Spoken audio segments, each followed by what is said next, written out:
All right, welcome. Welcome to another edition of our Fatherly Love series. Please introduce yourself. Give me your name, number of children you have, and the relationship status with their mother. All right. My name is Brandon Lattimore, and I have two children. Brandon Jr., he's 4 years old, and Sinai Lattimore, she's 5 years old. And my relationship with their mother is very minimum as far as a communicative standpoint. You know, I do have issues with, just agreeing on certain matters. So I tend to just lean heavily on whatever our court papers say. And, that's the gist of our relationship. It's really a medium between what the court has said and what our own desires are. But we try to just really lean heavily on our current court order, and we kind of just make that be our medium of communication or of agreement. Okay. So I think that sums up our relationship. Got you. I think that tells us a lot. So we understand now where you're coming from as you're talking about your children. But before we get into a little more about the relationship with your children, you as a father, your journey, let's start at the beginning, which for most fathers is their relationship with their father. Talk to me about what that relationship is like with your father. Okay. Yeah. So my father, he passed away maybe, 10 years ago or so. And but my dad was a father to me and to like my whole neighborhood, my whole family. All of my cousins, a lot of them grew up without their dad.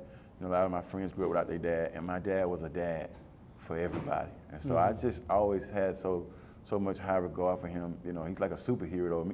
He's superhero to me and to so many other people. Everywhere I go, I could be every job I get. Whether I'm in the city or whatever, they're like, "Hey, you a Lattimore? Is your dad such and such?" I'm like, "Yeah." They're like, "Oh man, we love him," or "We loved him." Things like that. And so I always kind of like idolized him. And there's some things that, of course, we were. He was not present in my home. Like he wasn't married to my mom. They were married at one point, like when I was born, but they got divorced or whatever. And so, kind of every weekend kind of thing, and summertime, things that they break, spring break, whatever, winter break or something like that. But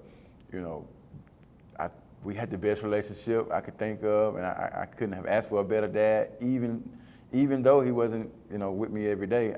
I didn't miss, I don't have a story of how I missed him or how he wasn't there, or I don't have any of that. All I can see is him in the best light.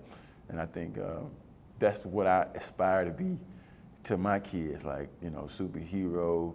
And I know that it's possible because it's kind of the same situation, so I try to work at being what he was, and even much more based off of what he did for me. I know that I think he equipped me to be even much more than what he was. I think that all parents want, you want your kid to be much further along than what you were.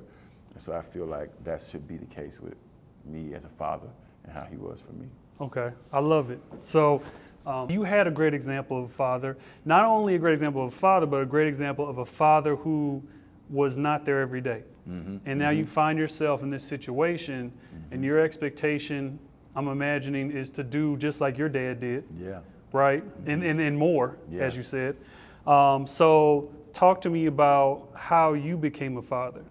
You were with this person, not with them. Like, talk to me about how that relationship was as you guys were having children. Yeah. So me and my children's mother, we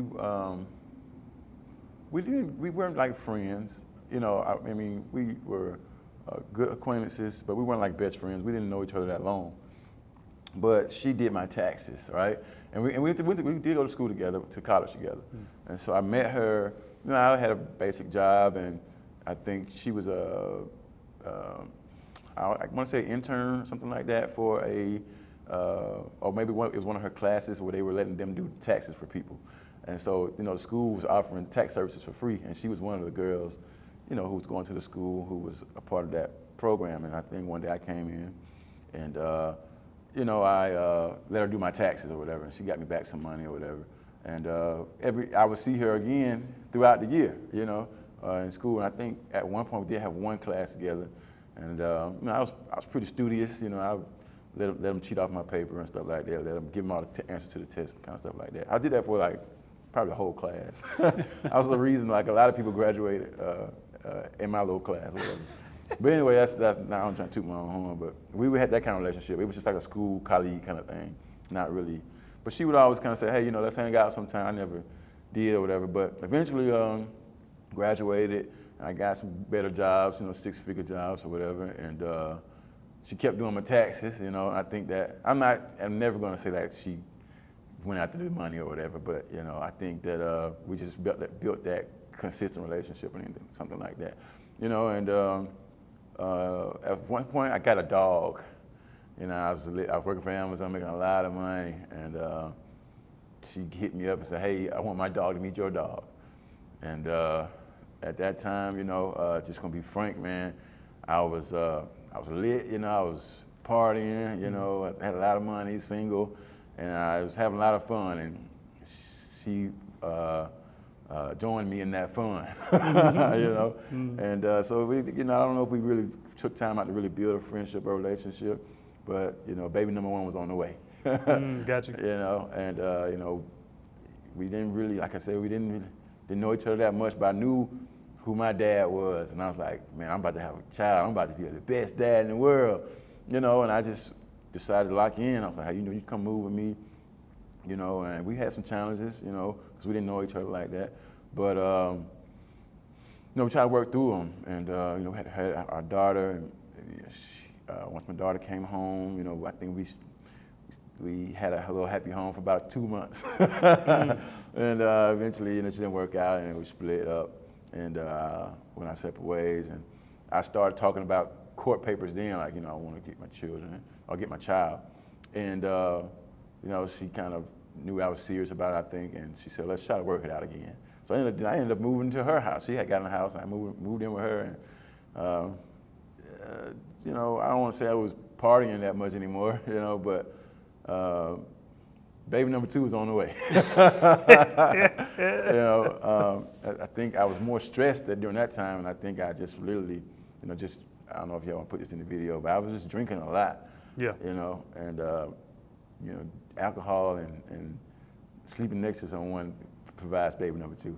Sure, yeah. It weakens your senses and your pullout game as well. Yeah, for sure. Yeah, it was weak for sure. Yeah. Yeah. Got you. So, okay, so you guys are, you know, trying to figure it out. Mm-hmm. You're dating, and here comes baby number 1. You break up, get back together. Here's baby number 2. Mm-hmm. How are you together during that pregnancy of baby number 2? I think maybe 3 months, 4 months into baby number 2, I was like, you know, I had started going back to church, you know, and you know, they kind of influenced me to just say, hey man, you probably want to just try to live your life right. You shouldn't be shacking up, you know, things like you hear about in the church, stuff like that. So in my mind, I'm like, you know, I'm stop drinking. I'm gonna do things that I feel like is gonna get me together, you know. And I think if I can get myself together, I know I'll be a good dad, you know. And so I just made some tough decisions, like, you know, I'm gonna just leave and try to be the best man I could be, and do whatever I gotta do to be in my kids' life. And that's gonna be real tough for me because, you know, I went to some therapy sessions just recently, and they said that perhaps for her, I may have been, you know, her dream guy, or I may have been the guy that she felt like soulmate or whatever. And to feel that kind of rejection from me could perhaps help her to act the way she's acting. You know what I'm saying? And so I kind of, now I'm sympathetic towards that, empathetic towards that. But at that time, I just was like, I gotta get out of here, man. I can't deal with the stress. I can't deal with, you know, for a long time, while my son was, while she was pregnant with my son, stuff like that, you know, I slept in the other bedroom. Mark slept on the couch. You know, I didn't. The son is his second child or Yes, first? sir. Okay. Yes, sir. Yeah. Son's second child. So while she's pregnant with him, or while we was kind of facilitating that breakup, because we had been talking about breaking up for a while. But I think for the most part, I've always been upfront to, hey, this ain't working out. I'm here for the children. I'll stay here, but this just ain't working out. So I would have those kind of conversations and be upfront and say, I'll just sleep in this room, and you go to work. I don't go to work tonight shift. I keep the kid. We don't even gotta really kick it like that. But we were cordial though. I cook sometimes, she cooks sometimes. We weren't like enemies, but just she's a lot younger than me. Just wasn't working out. Got you. Okay, so you leave during the pregnancy, going to church, trying to get your life right, and you're like, you know what, I need to, we're not married, I need to leave out the house. What did things shift once you left, or was it an understanding? She's like, okay, I get it, or was there a change in the behavior between you and her at that point when you left?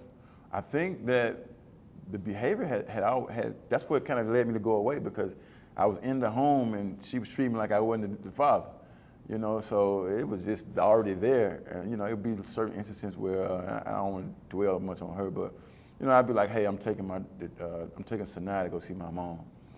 And she'd say little things like, you didn't ask me if you could do that. Like, what? Like, what do you mean? Like, I'm telling you this is what I'm about to do, like, what do you mean ask you? But, and maybe that was the wrong way to do that. I don't know, but I didn't feel good about it. So it was that kind of thing. So when I left, it was because the relationship really didn't change. It was already bad, And so, I don't know, it escalated once we got in court for sure.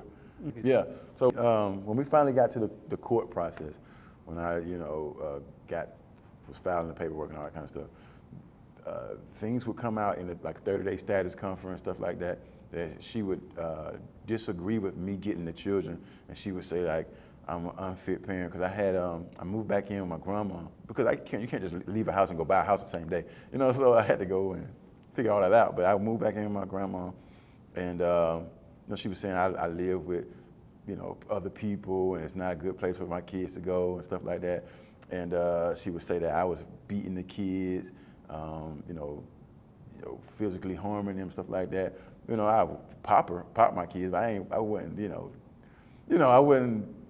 You're not gonna see me on the news for, for doing something crazy, But anyway, she would say that kind of stuff in court, and so eventually the judge, he asked her.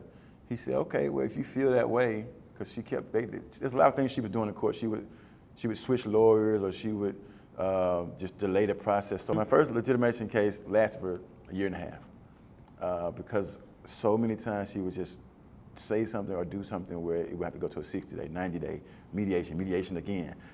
All these things that we had to keep going back and forth with, because she would just come up with something, and the judge would say, okay, in the meantime, let's just give him 8 hours on Saturday, supervised, So I had to work through a lot of things, just to get every other weekend. But I think let me get back to the main point about that.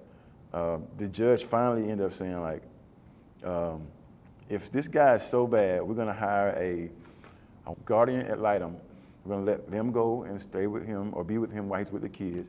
If they don't find anything wrong with this guy, you're paying for everything in this case is dismissed. And she said there's nothing wrong with him. She just came out and said, like, no, I don't want to do that. And so, the judge kind of he was a good judge. As a matter of fact, y'all probably don't care, but the same judge that's doing Young Thug's case, forgot his name, Yuval or something like that. But this guy, he was pretty fair. He said, well, since y'all keep going back and forth with this, let's just settle it. Y'all think he's a bad guy? Let's try it. Let's see. And they were like, nah, we good. We don't want to even pursue that. We know, because they was gonna have to end up paying, all that money, my court fees, her court fees. Yeah. Wow, I love that, man, because I feel like if there was a consequence for some of these false allegations, some of these actions, then you wouldn't have as many of them. Right. Just like she had to drop the game. She's like, okay, fine.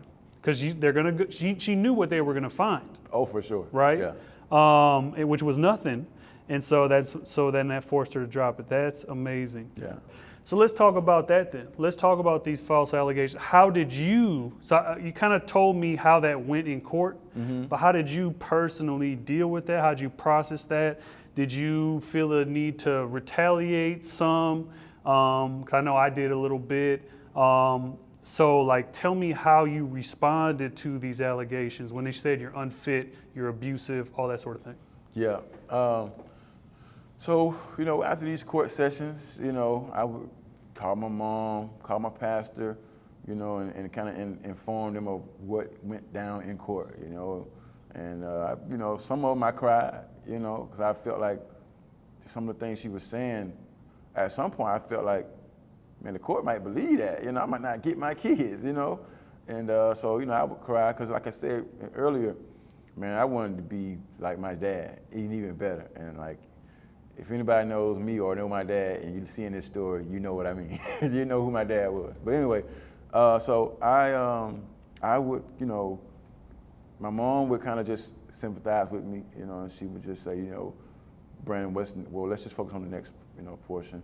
And my pastors, it was a little bit tough. They just be like, well, when you don't do it God's way, it's God's results. And I'm like, it was tough, but it's like, well, I just gotta, if I make this bed, I gotta lay in it, So it was kind of like helped me man up a little bit. It's like, I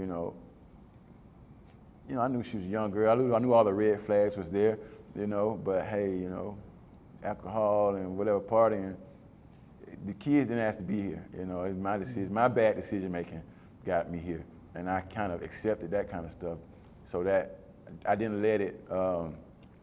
I didn't retaliate. I might have said one day, like, man, I hope she just crashed or something, But I might have said that to somebody, But I ain't, truthfully, I don't want that for nobody. But I probably said that, But from a physical or anything that she could have felt or seen from me, I never let her feel none of that from me. And I definitely never let my kids feel none of that aggression from me. You know what I'm saying? And I just kind of was able to just be accountable for my actions. And I think I had the right group in my little circle to just give me that tough love. You know what I'm saying? Just say, yo, B, it might not even work out for you. You going through this, you might not even get your kids, bro, but what you gonna do if that don't happen? And so a lot of people, or just really my pastor, he wasn't even trying to sympathize. He just like, nah, bro, Tough love. Yeah. Like you might not get them, bro. You know what I'm saying?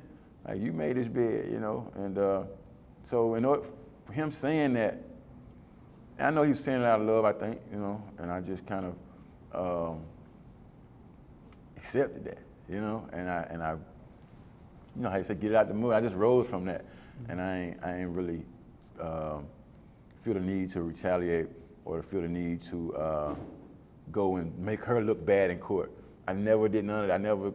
And I could have, you know what I'm saying? Yeah. But I never came to court was like, nah, she's unfit, or nah, she got a problem. I never, I just always came to court like, hey, I'm just here to do the best I can to get my kids, And of course, it was during COVID, everything was video.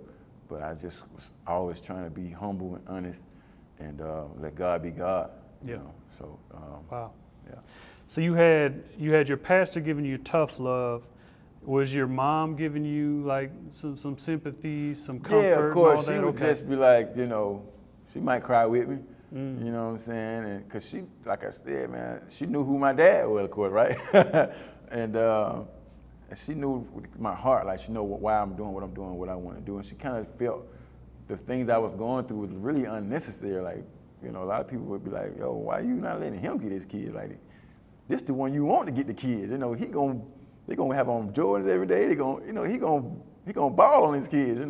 I mean, not saying I got no kind of money like that, but he gonna do all he can do to make sure that his kids is, I'm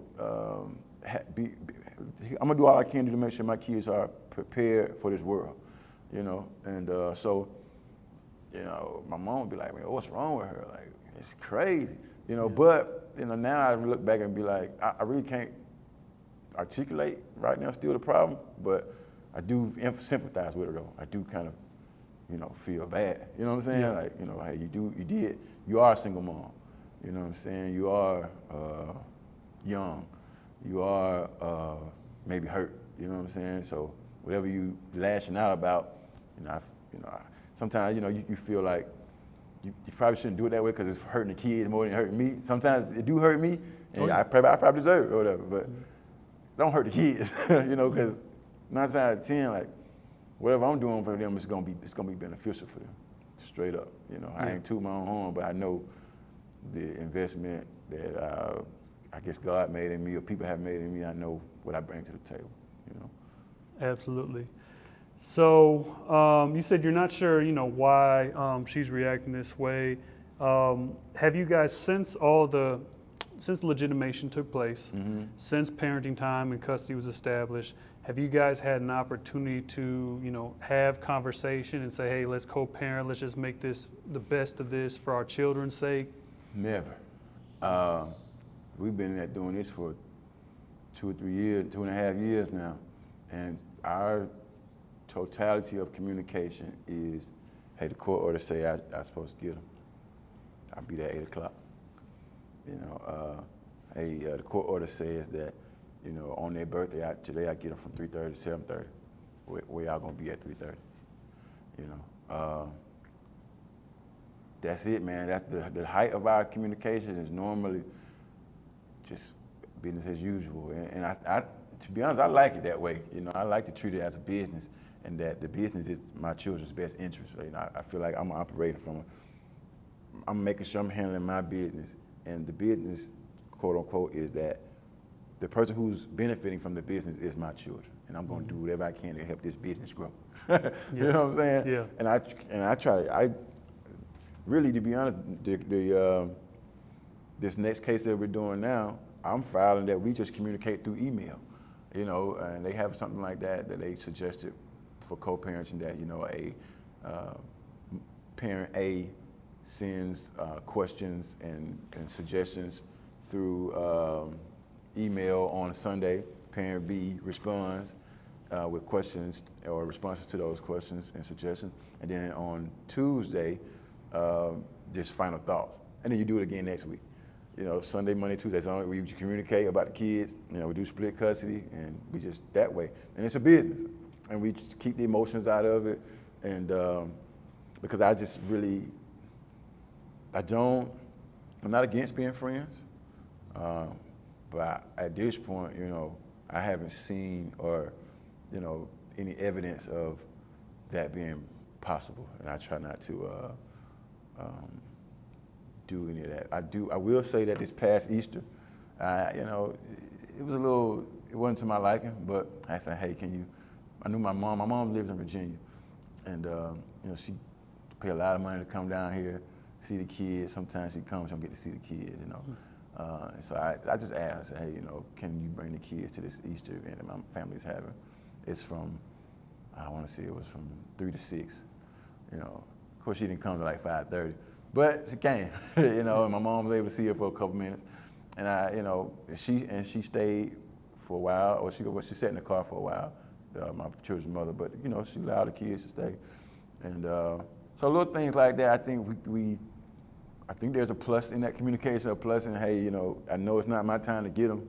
If you don't mind though, my mom paid a lot of money. I didn't say all that. I just said, hey, can you bring the kids? I try to keep very minimum, straightforward questions. Yeah. I rarely get a yes or no, but I just live with whatever the outcome is. But I make sure that I put it out there, so at least I know I did all I could do.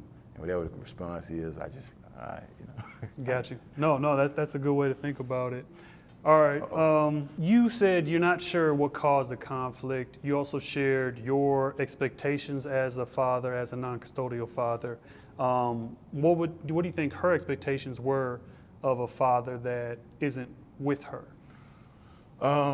So she was not raised in a 2-parent household. I don't know if they ever were married. I doubt it, because her and her mom had the same last name. Her mom has her maiden last name, and she has her mom's maiden last name. So I don't think that her parents were ever married. But I know she has a good relationship with her dad, And it was one birthday party I just showed up to, you know, that she was having for my daughter. And I stayed for the birthday party. I helped set up and everything, and I helped her dad set up.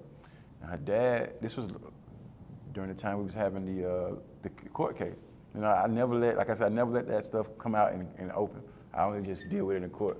But anyway, you know, I helped set up the birthday party. He was out there helping me set up a tent or whatever. He said, man, I went through the same thing.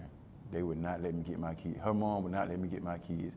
If I did, I had to do it on her terms. He said, man, do your thing. Her dad said that. And that blessed me, man. Like, to this day, I never told her that, but I'm telling y'all, the world, like, her dad came to me, he said, man, that her mom tried to dog me the same way. And so I'm saying that to say that whatever things that she's doing, it may be influenced by her mom or her grandmother, you know. Not saying that they are bad people or nothing, but everybody do what the best they can, you know.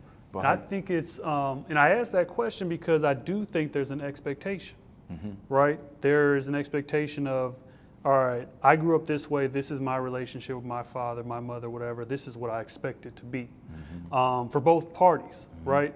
And so I've found that to be true in my situation as well, where it's an expectation, if you're not, you know, with me, then you're not going to be around these kids that much. Or not on your terms.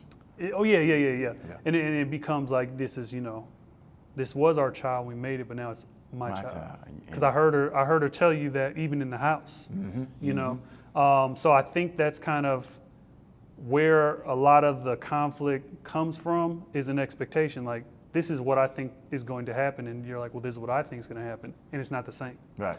But to have, like you said, that blessing of that encouragement from the father, not only to learn like, oh, this is where this maybe comes from. Okay, I understand her a little bit better, and then also like, keep doing your thing. Yeah. You know, from him. You know, from him. that's great. That's great. But yeah, I wanted to ask that because I was curious, and again, we're trying to share this with dads like you, to encourage them to say, hey, keep doing your thing. That's right. That's right. So we're doing the same thing. Yeah, or whoever in is, you're going to get out what you put in. You put the effort in, you reap what you sow. Whatever work you put in, it's worth it, because the kids and has to be here, you know, and the kids need their father just as much as they need their mother. It ain't no way around to saying that, you know. So you got to get in your kid's life and do whatever you can do to be there. I think that I don't have the proof right now, but if y'all ever see me in 20 years, I'm just gonna let you see my kids walk, and you'll be able to see like, oh, he was telling the truth. Yeah. And we're gonna do this again in 20. Yeah, maybe we'll bring the kids too. Right. Maybe we'll bring the mother of the children. I'd love to see something like that. Like, let her give her perspective, because the crazy thing about it is stuff may come out and you feel it as almost like this is a hatred or evil, but her perception may not be that. You know, it may be she kind of twisted things a little bit. Maybe something was done, but she just sees it from a different angle than you do. And you're like, I know this wasn't my intention. Those sorts of things are far too common, unfortunately. Okay, so talk to me about, so you said, okay, I went to court. How did you do that? You share with me some ways in which you actually covered the cost of those things, because that's another thing for dads. It gets very expensive to be in court. So talk to me about how you actually started that process, how you were able to cover the costs, reduce some of the costs for going and getting legitimized and going back to court again. Yeah. So I have had multiple conversations. Of course, guys come around, they ask me how I'm doing, I tell them how I'm doing. And the one thing that would always spark their interest, I would always say, yo, my job is covering this for me. And they'd be like, what do you mean? And I said, man, you know, when you file for every year they make you resubmit your benefits, resubmit your insurance preferences, right? And if you work for I want to say any job, to be honest with you, if they provide insurance at that job, you have to apply every year, right? And there's always going to be they offer you legal insurance, they offer you some type of long-term death insurance, life insurance, they offer you identity theft insurance, and we never pay attention to it, we just get the main medical, dental, vision, right? And because I knew I was going through what I was going through, I just saw that legal insurance on there one time, and I said, let me apply for that. Let me select that. And it's just an extra $5 out of my check or something like that. Maybe it's $2, but somewhere in there was like very low money coming out of my check.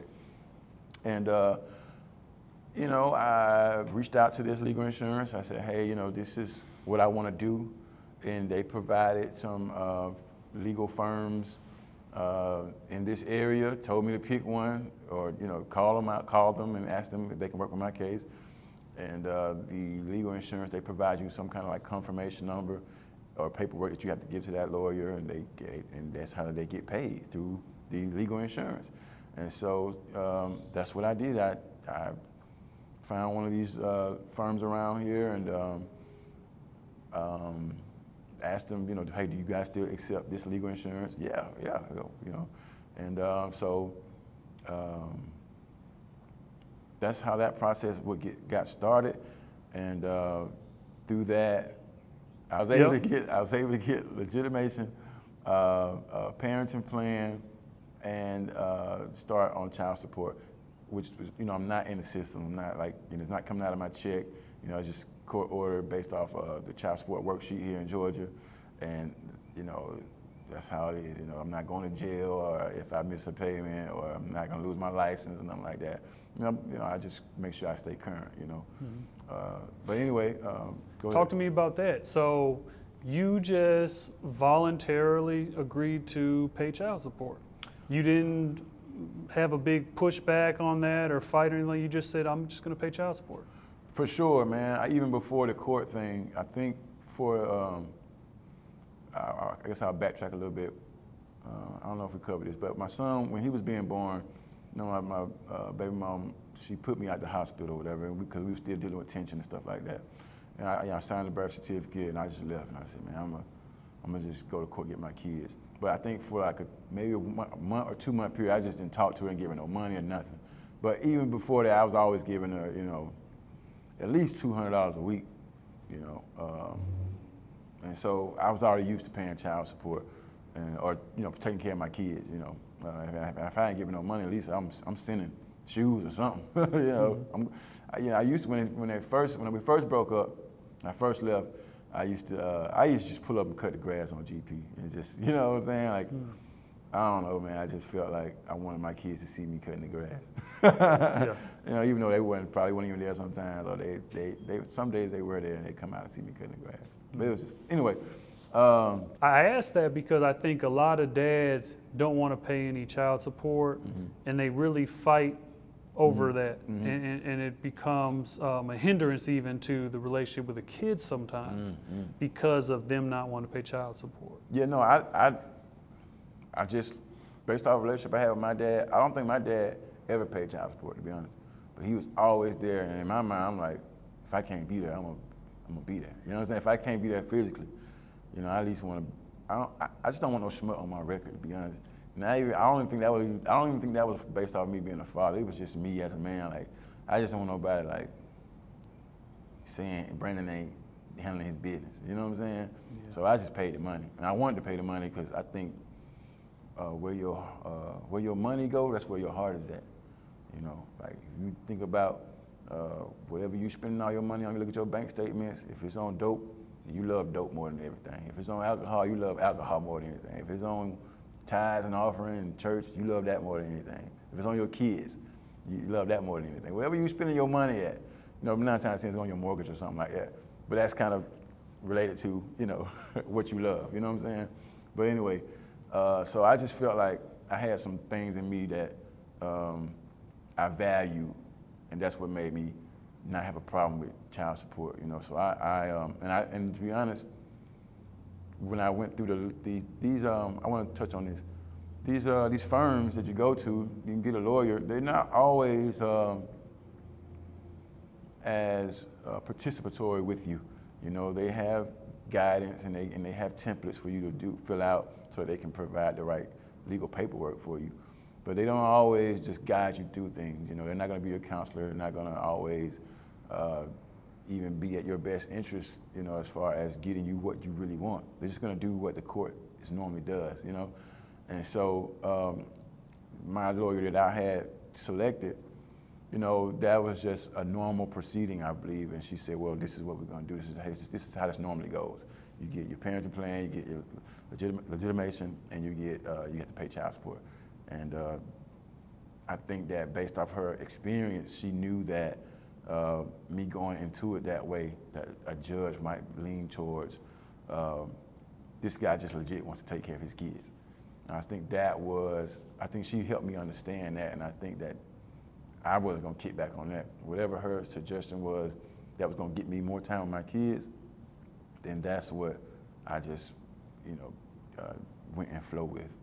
So can't speak so much for what that looks like with another kind of lawyer, but I was fortunate enough to have somebody at least say, nah, bro, if you do this, the judge is he ain't gonna have no issues with you, you know. And just to further expound on that, I'm at 2 years into this court order. I'm now going back to get my kids even more time with my kids. So right now I give them like every other weekend and 1 day out the week.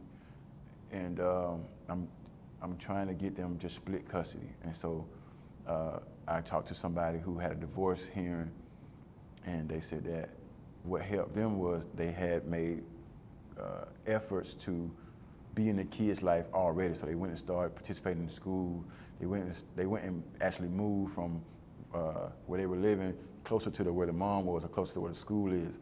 And so, and they also said that when you go to court, don't even ask to reduce the child support. Get the split custody and still pay the same amount of child support. Don't even talk about the money. He said when you do that, people just know that it's about the kids for you.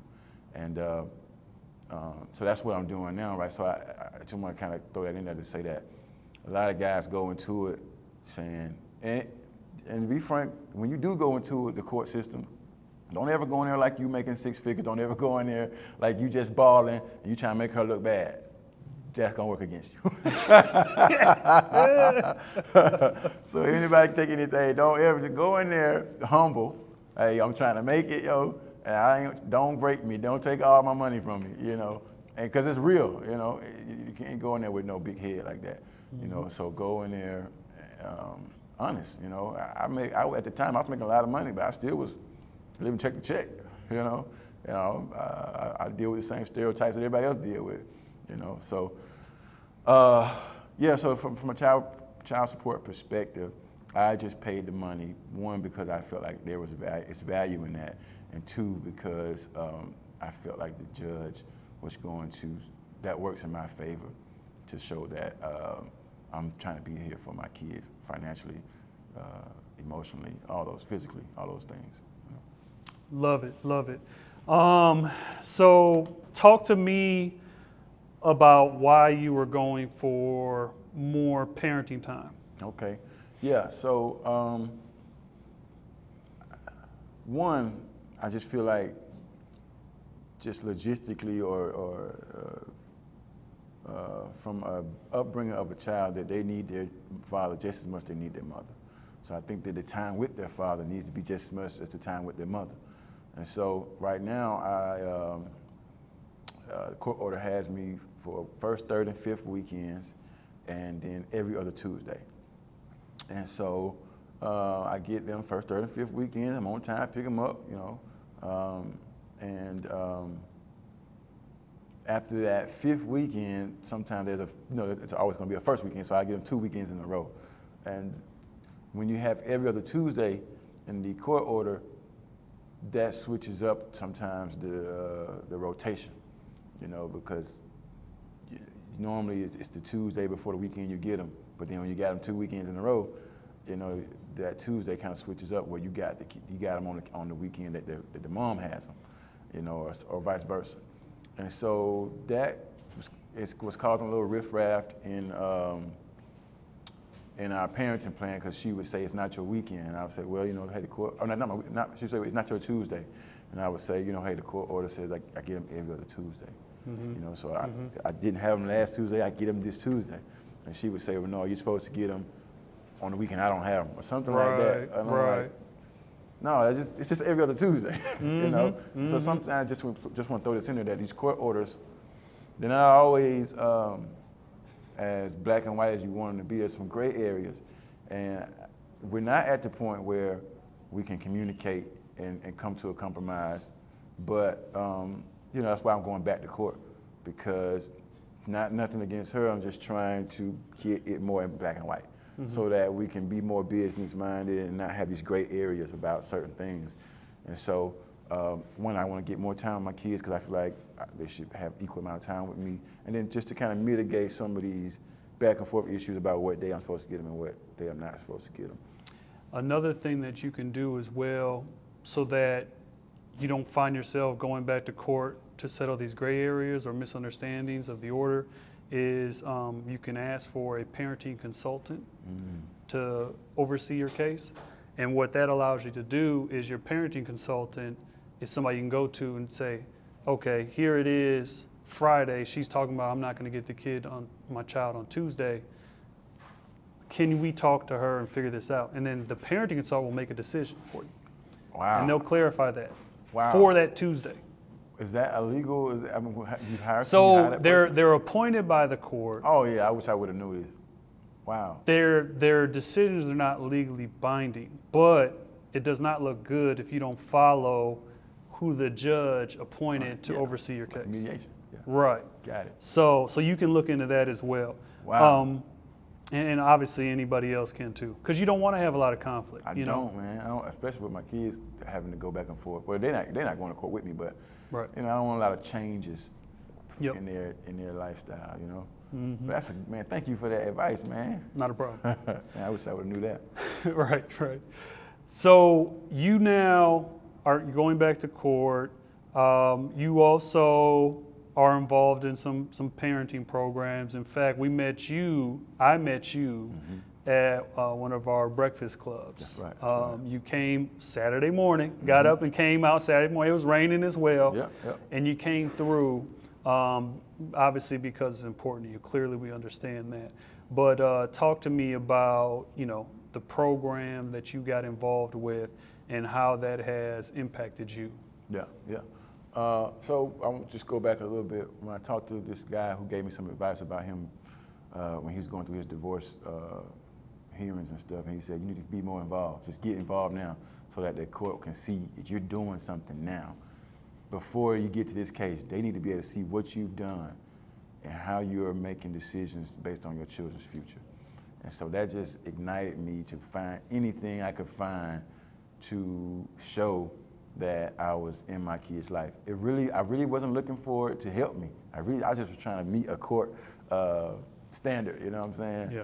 And so, I had to go in order to file this paperwork, the court sent something back saying I had to go to some class. I went to the class, and it was very informative. They're the ones who informed me about the email protocol where you can talk to the mother through email, 3 questions, 3 requests.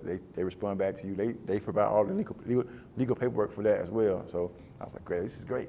And they had some kind of link at the bottom of that page that talked about this program, this breakfast that you are talking about. And I ended up going to that program because I'm like, man, this is something that if this is on the court paper, if this is on the court website, this is probably going to be good. This is going to help me. Mm-hmm. And so I went down to the breakfast, and the breakfast was a bunch of just help, man. They had legal aid down there.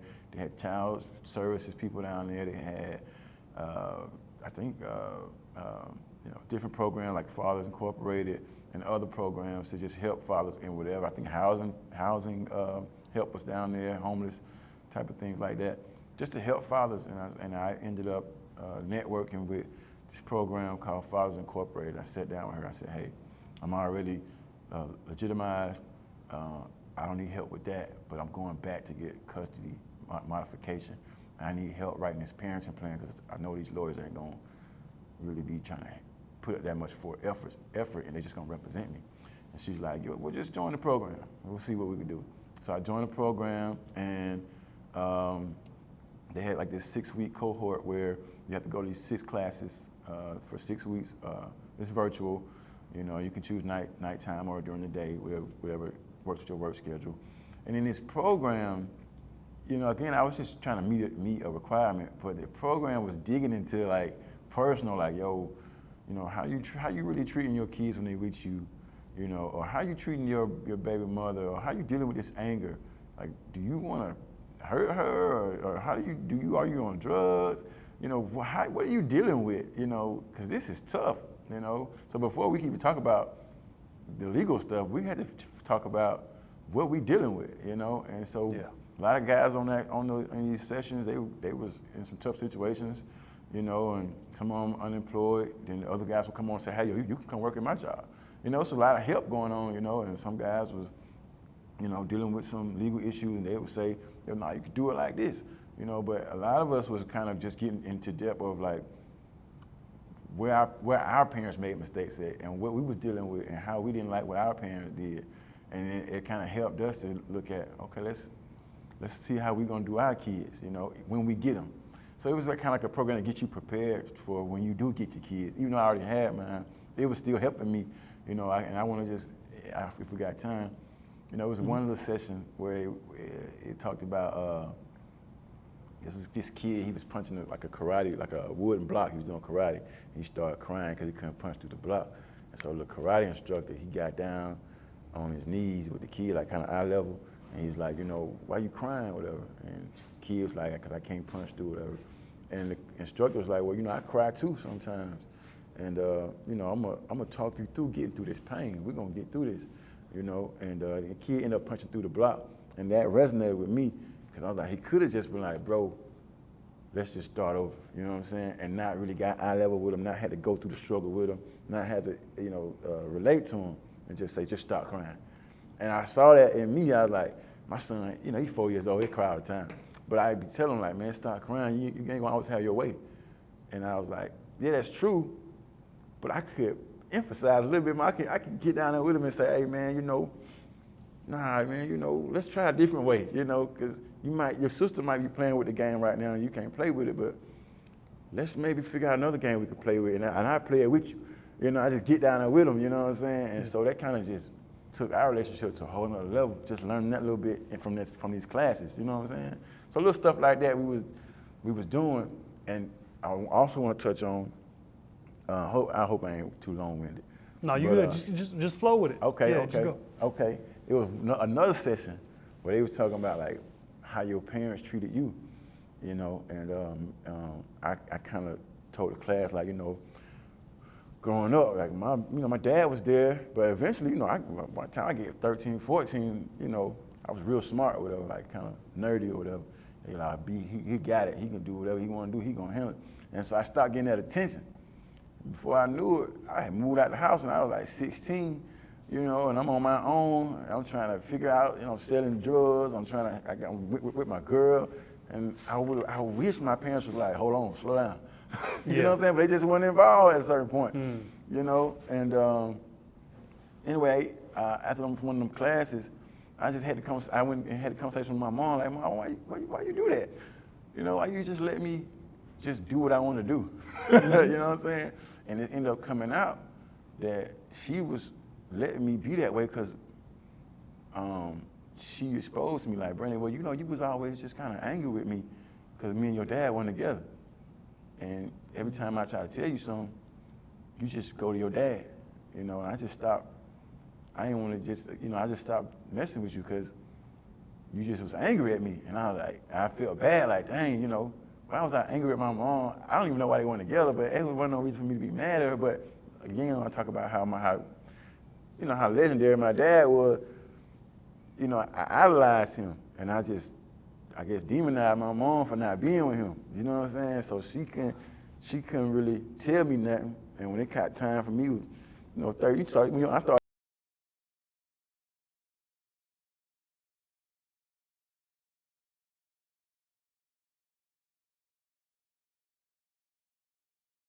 My head a lot because I was still a kid. I'm sure, yeah. So I went to jail, you know, all that, you know, and caught a felony when I was 19, you know, all that, you know. And I'm like, Mama, why would you let me? And I was trying to blame her, and she's like, well, bro, was you gonna listen? Yeah. And it came out. And so then my relationship with my mom got a whole lot better after some of these classes too. And then it helped me to get in front of my kids, I know they gonna probably, I ain't saying to my own home, but they probably gonna feel a certain way about me, like, oh, Dad, he the man. But I wanna get in front of it and be like, nah, you don't need to resent your mom. Let me explain to you why we're not together. Let me walk through that with you and help you understand us a little bit better to see like this just kind of just the way life unfolded, you know what I'm saying? But it ain't nobody's fault. And definitely ain't your mom's fault, it ain't my fault, but you know, I ain't gonna leave them hanging though. You know what I'm saying? So all that kind of having a result of this Fathers Incorporated program. And you know, and furthermore, I just got so enamored in what they were providing, so they had other programs, and I got involved with those. And like I said, the guy from a while back told me what he did with his divorce proceeding. So I ended up moving out of my house. I used to stay right down the street. I ended up moving closer to where the kids' school is at. I just did all that I could do, right? Then I ended up getting involved in their school, and I became president of the parent leader organization, got on the policy council for National Head Start Association, and just started getting involved in the school. And then, long story short, I started connecting the school with some of the father programs I was with, and they just started seeing all of my efforts to be in the kids' life. They they started a co-parenting series at the school where they provide legal advice to two parents, and I invited her to the series. You know, first she kind of blew it off, but when she started seeing, because the school gonna put it out there like, hey, Mr. Lattimore, he's involved, he's doing these programs. She started seeing my name a lot in the school, and she's like, well, let me see what he's doing, I guess, I don't know. But she got involved in the class, I'm glad she did. I hope she got something from it, but they had all these programs that I was getting involved with and meeting all these people, and they selected me to represent like the state of Georgia to go to Portland, Oregon next week to talk about how the government is funding all these schools here in Georgia and how we might be able to take advantage of some of that stuff here at Shelter on Arms at the school. So shout out to Shelter on Arms, they're doing a lot. And of course the Head Start organization, that's the government, I think. But yeah, I'm a part of all of that based on me just hearing this guy say, hey bro, just get ahead of it. But it's so much more than that for me now. It's almost like a career for me. Yeah. It's probably the same way for you, man. It probably became a career for you. For real. And so it's just like that for me, and I'm just tapping in to anything I can do, any program that's involving me being a better man for myself first, and then so I can be a better man for my children. So they got some stuff coming up, man, where they now going to be licensing, people like me to be a counselor, to be an anger management coach. And I can, at any court session, my name, they can request, they can use me to say, hey, this guy can provide anger management courses for you. I never thought I'd be getting paid to do this stuff. You know what I'm saying? Right. But because of these programs, I dove in and it became like my life. And work is just kind of like secondary. Yeah. It's probably going to end up being non-existent, and I'm probably going to end up being in this role in the community a lot more because I'm just, and I ain't even speaking on all the stuff I do with my church. So it's just, I don't know whatever God want to do, what He want to do, but I will say that all these programs and Father First, Fathers Incorporated, it's out there. And it's available for anybody to take advantage of, and I ain't spent no money. And they paying for me to go to Portland, all expenses paid, Delta flight, hotel, the convention centers, So, that might not be everybody's story, but it's mine. And I knew that somebody can relate and somebody can take advantage of these programs. So, what I'm hearing you say is, you initially, first off, you wanted to be more involved in your kids' lives. That's a great thing. Mm-hmm. You started going through the necessary steps to do that, to appear, to present yourself as best you could in court. Yeah, exactly. Okay, which is still a good thing, mm-hmm. right? You saw a link at the bottom. Mm-hmm. Fathers Matter ATL Breakfast Club. That was it. Okay, I'm gonna check this out because the courts are promoting it, so it must be good. It's probably gonna make me look good in court. Exactly. And then it started you down this whole process, all these different avenues you went down, mm-hmm. and you're starting to receive benefits from doing this good work that you're doing mm-hmm. for your children. Yeah. I love it, man. Yeah. I love it. I'm so happy to hear that. And like you said, it may not be everybody's story, but I think this is true for everybody. If you do right by your kids, Yeah. you take steps to be there for your kids, good will come out of it. It's gonna come out of it. Yeah, Straight yeah. up. You don't know when, right? We don't Right, know what right, hour, right? right. But it will happen. I do believe that, and you're just another example of that, a great example of that. So that's incredible, man. I love it. Shoot, there is one more thing that I always want to make sure I do, and I like to finish with, which is a message to your children. Okay. So you just look right in that camera like you're looking them in the eyes, and you just tell them whatever you want to tell them. Now, before we go there, is there anything else you want to touch on? Let's see here. I touched on all the programs. I touched on the legal. Oh, one more thing. Through your program, you said you saw your mother of your children in a different way. I did. Yeah, talk about that a little bit. Yeah, so through one of these programs, this was actually through, they were providing some therapy sessions. This was one of the ones that it was a co-parenting session. She didn't show up. I was the only guy that showed up out of all of Atlanta. Right. And it was me and like 4 therapists in the room, but it was supposed to be a bunch of people. But I showed up and I brought my kids with me, right? And so they was like, all right, well, we're gonna pour into you then, you know? And so I was able to ask a lot of questions and able to get some guidance. Because I was like, man, I don't know what the issue is. I don't know why she feel that way. I just know she put me through hell. And they were saying like, well, you know, maybe she felt like you were the right one for her, and she felt like you was her soulmate, and you, you know, was everything that she ever prayed for, and you just left her when she was pregnant. You know what I'm saying? Like, come on, bro. You know, and so it helped me to like look at her in a whole different light. Like, yeah, some of the stuff she might have been saying about me wasn't true, but just to deal with that kind of hurt, and she's a young girl, you know what I'm saying? However she lashed out, that's just how she lashed out. And I can't really fault her, you know, or I can't really, I just gotta look at it different, you know, and I gotta be able to say, you know, I know you're dealing with something, and I can't just demonize you, even though you might not be handling it the way I would think you should handle it based off of how it's affecting the kids. But, you know, I know you're dealing with it, you know what I'm saying? And so they helped me to see her in a different perspective and helped me to kind of just, you know, because you know, you talk to your homeboy, you talk to your mom, you know, hey, mama, she crazy. You know, hey, mom, she doing some crazy junk again. But I stopped doing all that, you know, I just started like, hey, this just the way it is, and this just how she dealing with it. You know, and I'm gonna just do my part and deal with it the best way I can based off the opportunity she provided, you know. So whatever little bit she give me, I'm gonna take that and I'm gonna run with it, you know. And that's kind of how I roll with that. And I don't talk down on her. Not definitely not to my kids, but not to really nobody. Yeah. You know, I just look at it like, man, shoot, hurt people. You feel That's it. Yeah. That's it right there. Yeah. And I love that you're doing that, because you make it easier for her to stop doing it. For sure. You know, like when a fire is burning, it needs to consume things. It needs wood. You got to keep throwing wood on it to keep that fire going. And then when it runs out of wood, it just burns up and it's just ash. And you know what I'm saying? And nothing else left. Yeah, there's a little smoke and then there's no smoke at all. Right. You know what I'm saying? No pressure. And that's what you're doing. You're not feeding any wood, oxygen, none of that. So I'm pretty confident that will stop at some point in time.